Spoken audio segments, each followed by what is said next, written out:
जय हिंद, वंदे मातरम, भारत माता की जय। राष्ट्रवाद की बात प्रहार के साथ आप सभी का हार्दिक स्वागत है। दोस्तों, आज अपना जो वीडियो बनाने वाला हूँ, दो मुद्दों पे वीडियो है। एक तो दिल्ली में चल रहे आम आदमी पार्टी के घमासान की, और दूसरा मोदी का मिशन 272 और एनडीए 300 पार। अब ये दो मुद्दे और दोनों पे मैं कोशिश करूंगा कि एक बेहतरीन विश्लेषण, और आप लोगों से भी ये मेरी गुजारिश है कि जिस हिसाब से आप लोग सहयोग कर रहे हो, थोड़ा सहयोग करो। अपने मित्रों से मेरे चैनल को सब्सक्राइब करवाओ, क्योंकि अब हम 250 सब्सक्राइबर के ऊपर हो गए। एक टाइम जब मैं 2016 में चैनल चालू किया था, 2-4 दिन वीडियो बनाने के बाद फिर मैं बंद कर दिया था। पर अब की बार जो मेरे अंदर का एम्बिशन था कि मुझे मेरे देश वालों को मेरी आवाज़ पहुंचानी है, जैसा मोदी जी मन की बात करते हैं, तो मैं मेरी बात अपने वीडियो के माध्यम से सरकारों तक पहुंचाने का काम शुरू किया हूं।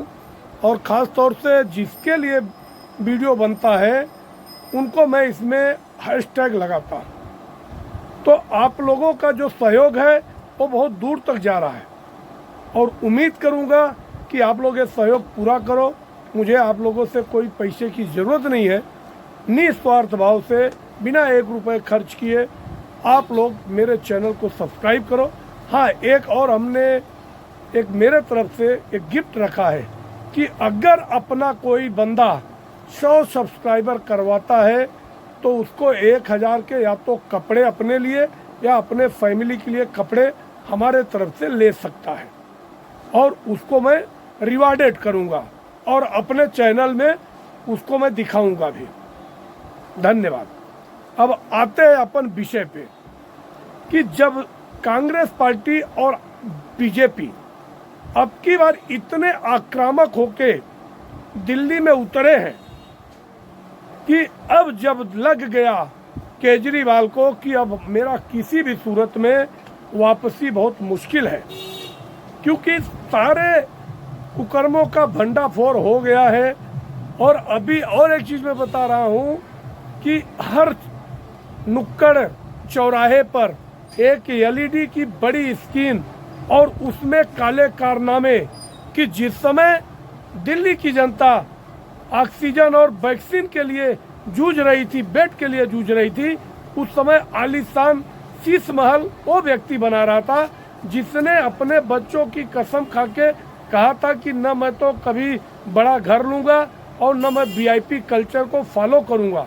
मैं आया हूँ देश की राजनीति बदलने के लिए, मगर एक कुर्सी ऐसी है, उसने कहा था कि एक कुर्सी ऐसी है कि यहाँ आने के बाद लोग बदल जाते हैं। तो उनके सारे काले कारनामे अगर आप एक बार इंटरनेट में भी सर्च करेंगे, अभी तो सबके हाथ में स्मार्टफोन है, कोई भी उनके काले कारनामों के लिए डाल सकता है। तो अब केजरीवाल की जो टीम है, चापलूस टीम, अभी ये उनके डिफेंस के लिए राजमहल की बात करती है। तो देखो, जब सेंट्रल विस्टा बनना शुरू हुआ था, 2019 में शुरू हुआ था, उस समय दूर दूर तक कोरोना का कोई लेना देना नहीं था। कोरोना तो 2020 के बाद आया देश में, और उस समय आपातकाल जैसी परिस्थिति में, और उस समय इसने अपना शीश महल बना रहा था। सोचने वाली बात है कि 4-4 करोड़ के कोमोड लगाओगे और आम आदमी की बात करते हो। अपने घर में 32 लाख का शिवर मतलब वाटर प्लांट लगा दिए, और वहाँ की जनता जिस हिसाब से जो टैंकर पे छोटे छोटे बच्चे दौड़ दौड़ के चढ़ रहे थे, वो वीडियो टोटल आपको सोशल मीडिया में मिल जाएगा। तो जनता को तो ये जरूर याद रहना चाहिए कि जो गर्मी में चिलचिलाती धूप में पानी के लिए लोग तरस रहे थे, और उस समय ये तो पूरे चट्टे बट्टे जेल में थे, और जो आतिशी थी जिसकी जिम्मेदारी थी लोगों को पानी पहुंचाना, सप्लाई करना, वो अनशन पे बैठी थी। और उसने क्या मंत्री थी वो, और मुख्यमंत्री तो जेल में बैठे थे। मतलब राजनीति का कोई ऐसा गंदा चरित्र जो आज तक किसी पार्टियों ने नहीं किया, सारे चरित्र से पर्दा उठ गया है। अब इसके बाद जब उन्होंने देख लिया कि अब मेरा किसी भी सूरत में वापसी नहीं होगा, तब उनको मौलाना की जगह पुजारी और ग्रंथी याद आए। उन्होंने कहा कि पुजारियों को मैं 18,000 रुपया दूंगा, मगर पुजारी समाज हमेशा देश को अपना कंट्रीब्यूट करता है। मैं भी एक पुजारी हूँ, ब्राह्मण हूँ, और मुझे कर्मकांड पूरे आते हैं। मैं गरुड़ पुराण तक पढ़ने जानता हूँ और गीता रोज मैं पढ़ता हूँ। देखिए श्रीमद् भागवत गीता यथारूप, और 5 बार मैं पढ़ चुका हूँ।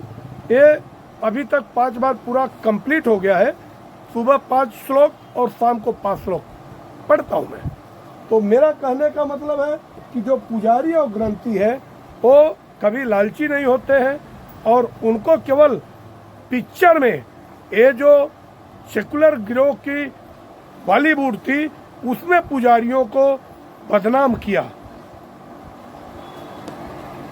इसके लिए अब जब कलई नहीं खुल रही, जब कलई पूरी खुल गई, तो आज क्या किया हो, अब पुजारी ग्रंथी, पुजारियों को केवल बॉलीवुड वालों ने बदनाम किया, और बनिया को, मतलब मुंशी को बदनाम किया। जबकि किसी मदरसे में या किसी मस्जिद में अगर कोई मौलवी कोई अत्याचार किया, कोई मोलेस्टेशन किया, उस पर कोई फिल्में नहीं बनी। राम तेरी गंगा मैली हो गई, गंगा मैली हो गई, मगर ऐसी कोई फिल्म नहीं बनी। उस पर मैं नहीं जाता हूँ, मुझे कोई कंट्रोवर्सी नहीं पैदा करना है।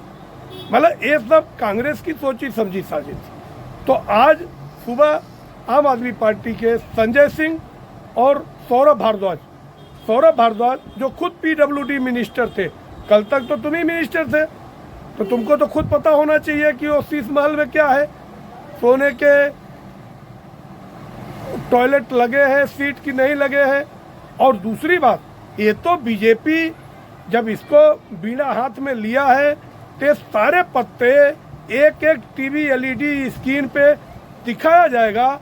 हमें पूर्ण विश्वास है कि काले कारनामे कोई ऐसे बाकी नहीं होंगे जो कि नहीं दिखाया जाएगा। दूसरी बात है कि आपने पानी फ्री देने की बात की, मगर जो जल बोर्ड 20,000 करोड़ के फायदे में था, आज वो 30,000 करोड़ के घाटे में है। मतलब 50,000 करोड़ ये कहाँ चले गए पैसे, जनता पूछना चाहिए। और जनता को उसके टैक्स का पैसा है, गाड़ी कमाई का पैसा है, और जनता को पूरा अधिकार है। और मुझे ये भी लग रहा है कि ऐसा न हो कि चुनाव प्रचार के टाइम पे जनता झाड़ू लेके इन लोगों को झाड़ू से ही निपटाना शुरू कर दे। अगर ऐसा भी होता है तो इसमें कोई अतिशयोक्ति नहीं होगी। तो आज जिद किए, मगर पुलिस प्रशासन उनको जाने नहीं दिया। बाद में वो कहे कि राजमहल में जाएंगे जो मोदी जी ने बनाया है। अब मोदी जी, आप एक तुच्छ आधी राजधानी, मतलब आधी कैपिटल है, पूर्ण राज्य का दर्जा नहीं है दिल्ली को, आधे कैपिटल के सीएम की तुलना एक देश के गौरवशाली प्रधानमंत्री से करते हो, जिनके शासनकाल में देश कहाँ ऊंचाइयों पे कहाँ पहुंचा है कि नोबडी कैन इमेजिन। जो पढ़े लिखे, जो अर्थशास्त्री है, जो कम अर्थशास्त्री हो के मनमोहन ने नहीं किया कि देश की अर्थव्यवस्था को 6ठे नंबर से 11वें नंबर पे पहुंचा दिया था, उस अर्थव्यवस्था को 11 नंबर से लाके 5वें नंबर पे दे दिया। वो भी मोदी ने कहा अब की बार हमको अगर चुनते हो तो ये हम दुनिया के तीसरी शक्ति होंगे।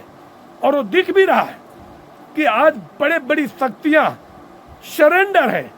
अब वहां पे समझो कि 20 तारीख को डोनाल्ड ट्रंप आ रहे हैं, मगर अपने भारत के विरोधी कांप रहे हैं। पहले मालदीव वाले ने मोहम्मद मोइजुद्दीन सरेंडर किए, आए हाथ जोड़े। बाद में अब देखो कल कनाडा के जो जस्टिन ट्रूडो हैं उन्होंने इस्तीफा दे दिया। अभी बहुत कुछ होने वाला है। उसके बाद ये मोहम्मद यूनुस जो कि आंतरिक पीएम बने हैं, ये तो ऐसा न हो कि अपना इलाज के बहाने देश छोड़ के भाग जाए, क्योंकि बांग्लादेश में जो भी हिंदुओं के साथ हुआ है एक एक चुन चुन के बदला मोदी सरकार लेने वाली है। अब अपन आते हैं दूसरे विषय पे। दूसरा विषय है कि मोदी का जो मिशन 272 और एनडीए 300 पार। अब ऐसे में ये जो सबसे बड़ी खबर आई है कि शीघ्र ही, मतलब ये जैसे ही खरमास खत्म होगा, 14 तारीख को संक्रांति है, इसके बाद एक बड़ा डेवलपमेंट होने वाला है कि शरद पवार की जो एनसीपी एसपी है, NCP nationalist Congress party Sharad Pawar, ये बीजेपी में मर्ज होने वाली है और सुप्रिया सुले के करियर को मोदी के द्वारा सुरक्षित करना चाहते हैं। क्योंकि पूरे देश में एक चीज मालूम है, अगर बेटियां कहीं सुरक्षित है तो बीजेपी और एनडीए में सुरक्षित है। तो अगर उनके 8 सांसद बीजेपी में मर्ज करते हैं तो ये बीजेपी की जो संख्या है वो 252 पहुंच जाएगी। और दूसरी नजर ये है कि जो इतना बड़ा महाकुंभ चल रहा है, इसमें जो अखिलेश के सांसद हैं उन लोगों के भी विचार बदल गए कि हम कब तक विपक्ष में बैठे रहेंगे। और उसका अगुवाई कौन कर रहा है? उनके चाचा शिवपाल। और एक खबर बहुत पहले आई थी कि 18 से 19 सांसद जो हैं वो उनसे नाराज हैं, मतलब जो एमवाई कॉम्बिनेशन से नहीं जीतते हैं, ऐसे लोग पाला बदलने के लिए तैयार बैठे हैं। अगर ये 18 से 20 अगर आते हैं तो बीजेपी 272 के ऊपर जाएगी।